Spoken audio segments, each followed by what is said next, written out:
বিমা আইনে আপনার টোটাল বিমা আইনে ১৬০টা মূল ধারা আছে এবং অনেকগুলি ধারাতেই আপনার উপধারা আছে। হ্যাঁ, যেমন ১, ২, ৩ অথবা ক, খ, গ এরকম করে উপধারা আছে। হ্যাঁ, এই আইডিআর কর্তৃক আনিত সংশোধনী প্রস্তাব ১৬০টির মধ্যে তারা ৯৯টি ধারা ঠিক রেখেছেন, কিন্তু সেখানে যে উপধারাগুলি আছে সেগুলি অনেক পরিবর্তনের প্রস্তাব দিছে। বাকি ৬১টি ধারা পুরোপুরি পরিবর্তনের প্রস্তাব দিছে এবং সেখানে পরিবর্তন, পরিমার্জন, সংযোজন ও বিয়োজন সংশোধনীর প্রস্তাব করেছে। ১৬০টি ধারার মধ্যে কয়েকটি বিলুপ্তেরও প্রস্তাব করেছে, ৫, ৭, ১০টার মতো হবে। আর এরপরে আরও ৬৪টা ধারা তারা নতুন করে সংযোজন করছে।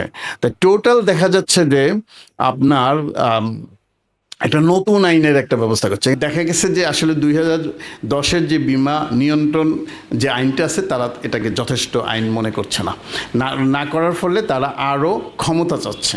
বিমা আইনে যে সমস্ত ধারার এগেনস্টে বিধানকর্তা বলা হয়েছে সেগুলি তারা তুলে ফেলছে।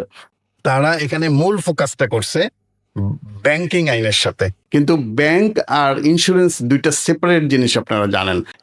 এই পরিবর্তনের ক্ষেত্রে আইডিআরে বলছে যে আমরা যা কিছুই করছি পলিসি হোল্ডার, তার মানে পলিসি হোল্ডার বলতে আমি এখানে তারা লাইফটাকে বেশি করছে, বিবেচনা করছে। কিন্তু আপনি দেখেন বিমা গৃহীতের দাবি পরিশোধে তারা ৯০ দিনের যে বিধান আছে সেই বিধানটা ঠিক রাখছে। তফসিল একে বলা হয়েছে পেইড অফ ক্যাপিটাল কত হবে এবং তার বাধ্যতামূলক জমা কত থাকবে সেন্ট্রাল ব্যাংকে, সেটা তারা বাদ দিয়েছে। এখানে তারা বলছে যে এইসব আইডিআরে টাইম টু টাইম নির্দেশনা দেবে, তার মানে সম্পূর্ণ ক্ষমতাটা আইডিআর উপরে নিতে চায়। এমন যে ক্ষমতাটা সরকারের, যে ক্ষমতাটা মিনিস্ট্রির, সেই ক্ষমতাটাও তারা আইডিআর হাতে নিয়ে নিতে চাচ্ছে। কোম্পানির চেয়ারম্যান পরিচালকদের নিয়োগের অনুমোদন তাদের কাছ থেকে নিতে হবে।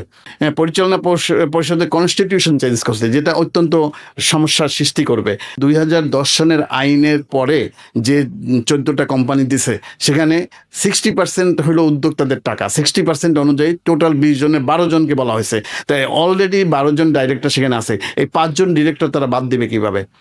সিনিয়র ম্যানেজমেন্ট টিম বলে একটা টিমের কথা বলছে, এদের প্রত্যেকের অ্যাপয়েন্টমেন্টের অনুমোদন তাদের কাছ থেকে নিতে হবে, হুইচ উইল রিয়েলি একটা বিশেষ সমস্যার সৃষ্টি করবে। যে স্ট্রং আইন তারা করতে যাচ্ছেন, মার্কেটটা কি সেই পর্যায়ে যার পেনিট্রেশন মাত্র 2%, যার total life fund insurance fund মিলে 50,000 কোটি টাকা না, যেখানে বাংলাদেশের বাজেটই হয় 5 লক্ষ 6 লক্ষ কোটি টাকা ইদানিং।